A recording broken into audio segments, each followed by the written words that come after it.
Hey everybody, it's Chanel. How are you today? I know that it is the afternoon on Tuesday, and I am just now getting to you with my Journey to Fit challenge for August. And we are going to be digging into a life of abundance in August. I cannot tell you how excited I am because I need this so bad. So every month I learn all different things in my own journey, and then I want you to join me. That's what this Journey to Fit is about. So if you're new to me, I'm Chanel T, the Fit NP. I am a nurse practitioner by education, but I am a wife. I'm a mom of toddlers. I am a lifestyle coach, which is what I do most of the time, full time, and I work some shifts as a nurse practitioner for right now until I'm able to shift over to being full-time home, and I'm well on my way. Super excited about that. But that's what I do. I'm a lifestyle coach, and I am not qualified. I feel inadequate. I have suffer from failure syndrome. I'm a failure. I'm a failure queen, and I have failed in so many different areas of my life for a very long time, and get trapped in this defeated state in so many ways. And so I was called by God to start sharing this journey of failure, start sharing this journey of stuff that I have to deal with on a daily basis, and then areas that I have found to be most helpful and effective to helping get my mind, my heart, and my body in check. And so the Journey to Fit is so much more than physical journey. So if you've been following me for any length of time, you should know that although fitness is on the very top of my priority list, because I believe we are to honor our bodies, period. No questions asked. We are called to be strong for our task. We are called to honor our bodies because that is what the Lord needs us to do so that we're fully capable to live out the purpose He has for us. So it's super important, that fitness part. However, the most important part is our relationship with Him. So living out your fit life starts with your faith, living out your faith.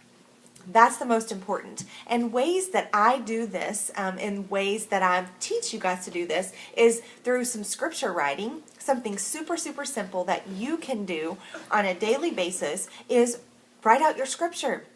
Spend a little dedicated time with the Lord so that you've shifted your focus to Him and ask for His help. I can tell you that I am not so great at the asking for His help part. I definitely can get my scripture in because it's part of my routine now, and sometimes it's very difficult for me to go all in with, have it all, God. I'm just all over the place. So that's a huge challenge for me this month as part of living life with abundance, is to give it all up. Surrender it all. Surrender it all to the Lord. And so faith, living out our faith is the number one thing that we need to do to live in abundance. And then intention. Be intentional with your life. Be intentional with all areas. So of course that faith has to be at the top of that list. So you've got to be intentional with the time with the Lord so that He can speak to you, He can use you, He can give you the strength that you need to do your tasks, right? These can be small tasks or big tasks, but it's definitely so super important to be intentional with your faith. Ashley and April and Melissa, thank you guys so much for being on. Oh, my sisters are on here. Thank you. So the next thing, so faith, that's the first thing. What about your fitness, your health? Hi. Are you being intentional with your faith, your fitness, and your health? If you have put your physical health on the back burner, it's not living according to the Word.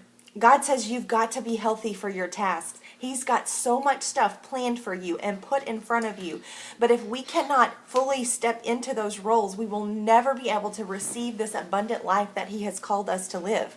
So if you are, I've got some of my fitness sisters on here, truly sisters. I see you guys so much, and I know that God has put you in my life. I don't have biological sisters on this earth, and so I know God has called me into this role of coaching to get some sisters, and so it's really a surreal thing for me to be able to do this with them.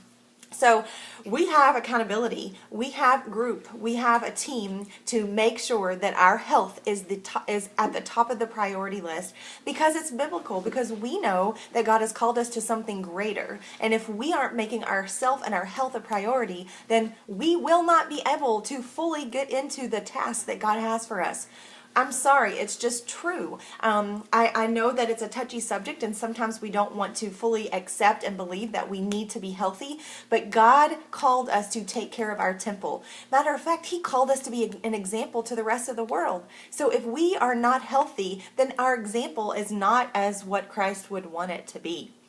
So another area of being intentional is our relationships. And this one is such a huge deal for me, because I often battle this stuff in my home that just knocks me down. And it's an area that I have to surrender daily, and it's an area that Satan loves to get in, and it's usually my marriage. And so I'm pretty open with you guys on letting you know that there's definitely struggles going on in our marriage, not out of not loving each other or out of not making things work. Oh gosh, nothing like that. But selfishness. My husband and I have been together for many years, and 12 to be exact. And hey Tatum, remember baby, what I told you? Say hi. I know, you're saying hi. This is my baby, my big baby.